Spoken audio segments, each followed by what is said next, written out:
ఈరోజు రాజ్యసభలో ఆంధ్రప్రదేశ్ పునర్విభజన చట్ట సవరణకు ప్రవేశపెట్టినటువంటి బిల్లు విషయంగా చర్చకు వచ్చినప్పుడు, ఓటింగ్కి వచ్చినప్పుడు దాన్ని లీడర్ ఆఫ్ ద హౌస్ అంటే ఆర్థిక మంత్రి గారు ఇది మనీ బిల్లు కాబట్టి ఈ విషయంగా చర్చించేటటువంటి అధికారం కానీ, దీని మీద ఓటింగ్ చేసేటటువంటి అధికారం కానీ, నిర్ణయించేటటువంటి అధికారం కానీ రాజ్యసభకు ఉండదు కాబట్టి దీనికి ఓటింగ్ పెట్టడానికి లేదనని అభ్యంతరం పెట్టడం జరిగింది. ఒక్క విషయం చాలా స్పష్టంగా తెలుస్తుంది. బీజేపీకి, తెలుగుదేశం పార్టీకి ప్రత్యేక హోదా ఆంధ్ర రాష్ట్రానికి ఇచ్చేటటువంటి చిత్తశుద్ధి లేదు అన్నటువంటిది చాలా స్పష్టంగా తెలుస్తుంది. సాంకేతిక కారణాలు చూపించి సవరణ బిల్లుని సభ ఆమోదం పొందకుండా చేసేటటువంటి ఈ యొక్క ప్రయత్నం చాలా శోచనీయం. విషయం ఏంటంటే, నిజంగా ఆంధ్ర రాష్ట్రానికి ఈ యొక్క ప్రభుత్వం, కేంద్ర ప్రభుత్వం కానీ, రాష్ట్ర ప్రభుత్వం కానీ ప్రత్యేక హోదా కల్పించాలా వద్దా అన్నటువంటిదే విషయం. కానీ ఏదో సాంకేతిక కారణాలు చూపించి ఈ యొక్క బిల్లు ప్రవేశపెట్టడానికి లేదు, ఈ యొక్క బిల్లు సభలో ఆమోదించడానికి లేదు, ఓటింగ్ జరగడానికి లేదు అన్నటువంటి స్టాండ్ తీసుకోవడం అన్నటువంటిది చాలా దురదృష్టకరం. గతంలో ఆంధ్ర రాష్ట్రానికి కాంగ్రెస్ పార్టీ చేసినటువంటి అన్యాయానికి రాష్ట్ర ప్రజలు కాంగ్రెస్ పార్టీకి బుద్ధి చెప్పారు.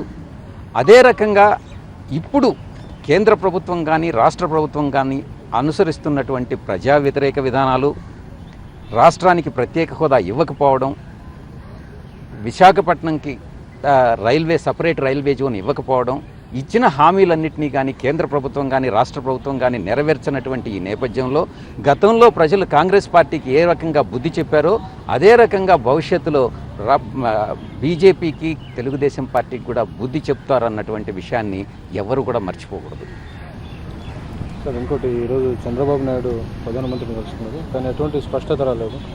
ఎంతో ఆశలు పెట్టుకున్నారు మీటింగ్ తోటి ఏమన్నా అవుతుంది, ఏమన్నా ఒక స్టెప్ కూడా ముందుకు వెళ్ళినట్టు సిచ్యువేషన్. ముఖ్యమంత్రి గారు ఢిల్లీకి రావడం, దానిలో ఉద్దేశం రాష్ట్రానికి ప్రత్యేక హోదా సాధించేదాని కోసం కాదు. ఆయన వచ్చింది పుష్కరాలకి ఇక్కడ ఉన్నటువంటి ప్రధానమంత్రి గారిని, రాష్ట్రపతి గారిని, ముఖ్యమైనటువంటి మంత్రులందరినీ కూడా ఆహ్వానించేదానికే వచ్చారు. కానీ రాష్ట్ర ప్రజల ప్రయోజనాల కోసం ఢిల్లీకి రాలేదు. అంతా కూడా ఒక నాటకం. ఇదంతా కూడా కలిసి బీజేపీ, తెలుగుదేశం పార్టీ కలిసి ఆడుతున్నటువంటి నాటకం. ఒక్కటి గుర్తుపెట్టుకోవాలి, ప్రజలు ఈ నాటకాలన్నింటినీ కూడా చాలా జాగ్రత్తగా గమనిస్తున్నారు. ఇటువంటి నాటకాలు ఆడేటటువంటి పార్టీలకు అన్నిటికీ కూడా అవకాశం వచ్చినప్పుడు బుద్ధి చెప్తారన్నటువంటి విషయాన్ని మర్చిపోకూడదు. ఈరోజు ప్రైవేట్ మెంబర్ బిల్లు మీరు ప్రవేశపెట్టారు, యాంటీ డిఫెక్షన్ సంబంధించి. అందులో ఏ అంశాలు మీరు సవరణలు ప్రతిపాదించారు?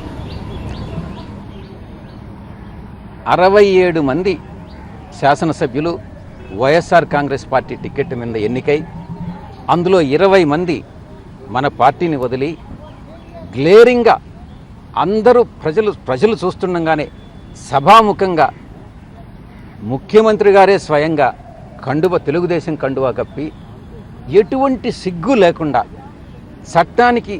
చట్టానికి విలువ లేకుండా తెలుగుదేశం పార్టీలో చేరడం జరిగింది. అంటే చట్టంలో ఉన్నటువంటి లొసుగుల్ని ఉపయోగించుకొని స్పీకర్కి ఏదైతే అధికారాలు ఇచ్చారో స్పీకర్ ఆ అధికారాలను వినియోగించకుండా, నిర్ణయం తీసుకోకుండా కాలయాపన చేస్తూ తెలుగుదేశం ప్రభుత్వానికి అనుకూలంగా వ్యవహరిస్తున్నటువంటి ఈ నేపథ్యంలో దాన్ని సవరించేదానికోసంగా స్పీకరు ఒక టైం లోపల, ఒక కాలపరిమితి లోపల నిర్ణయం తీసుకోవాలి. లేదా